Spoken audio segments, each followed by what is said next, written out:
Shenandoah, Kenny Chesney, Ricky Skaggs, Nitty Gritty Dirt Band. Oh gosh, there's Sammy Kershaw. There's out of that one. I think there were 11 songs on that album, and I've had like 35 cover recordings from that one album.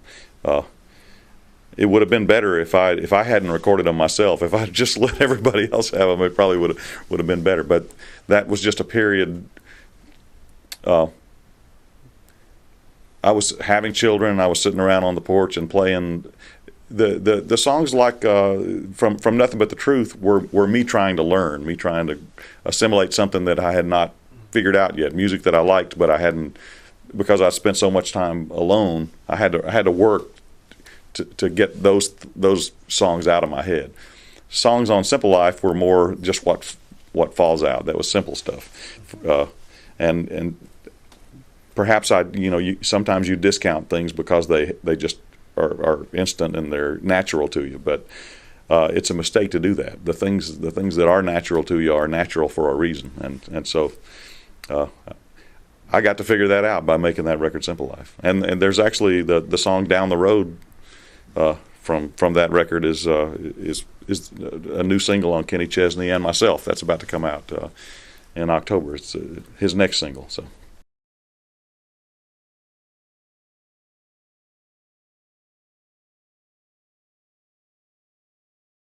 Well, I'll see if I can say this without crying. But my grandmother taught me to read. She was, at least a third parent, if not my number one parent. She pretty much raised me and taught me right from wrong.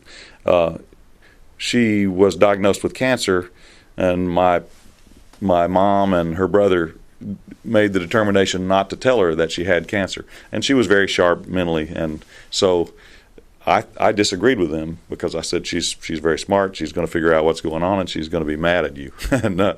But they made the decision not to tell her. So I never got to have a conversation with her about what was going on. In fact, my parents, my mom was right. She was supposed to only live like 8 months from the time they gave her this diagnosis, and she actually lived 6 years. And So they did the right thing in not telling her. She just carried on. She still had a garden for 5 more years. But this song, Somewhere Nice Forever, is my conversation with my grandmother that I could not have during the time she was alive. So I had it immediately after she died, and it is a very emotional song, to the point that when we recorded it, we almost couldn't get it recorded. Every time we ran the song, someone in the rhythm section just went down. The drummer would stop playing and just boo-hoo. And there was like a big box of Kleenex going around in the Muscle Shoals Sound studio. And there was really only one time that we played the song that everybody started and finished. And it's always been a song that gets that kind of response. We a bunch of jaded music industry guys, when we finished the record, we played it for them, and they were passing around a box of Kleenex and just boo-hooing.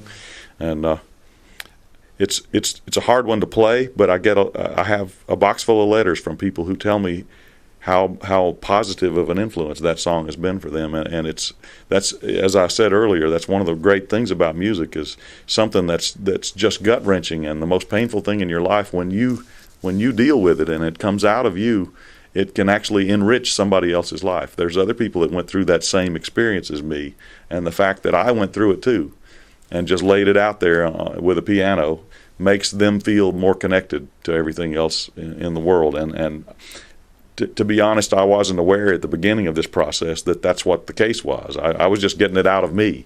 But like I said, there's a box full of letters from people that have gone through the same kind of thing, and we have a connection now in that song, and it's a positive connection, even though it's a horrendous eventuality. It's a positive connection, and that's one of the best things about music, is it can take the negative and make it positive, and you can take something like the blues and make people happy with it. That's a wonderful thing.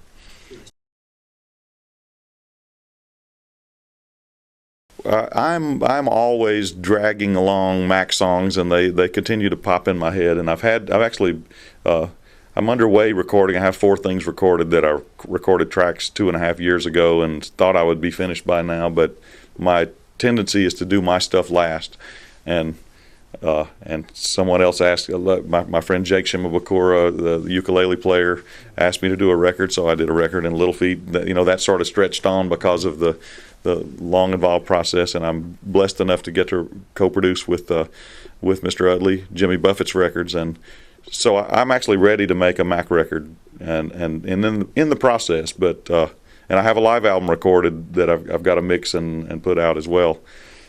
I forgot when I recorded the live album that I was going to have to sit and listen to myself play 7 shows, and I can't stand the thought of that. So it may never come out, or I may have to let somebody else be the producer of it, because I'm not a huge fan of my own voice. But at any rate, I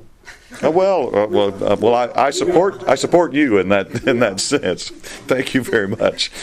But yes, there will be a Mac record. We have some time in the remainder of this year of '08, and I'm excited about going in the studio. That's actually what I'm most excited about. Am amazed and pleased and proud. I'm not a great steward of the promotion of my own work, and I'm amazed that there's something in the work that has made you people find it like the needle in the haystack that it has to be in Europe, and I am grateful, and I look forward to bringing it over here and maybe playing a little bit for you, and maybe making you see something positive in the fact that we found each other.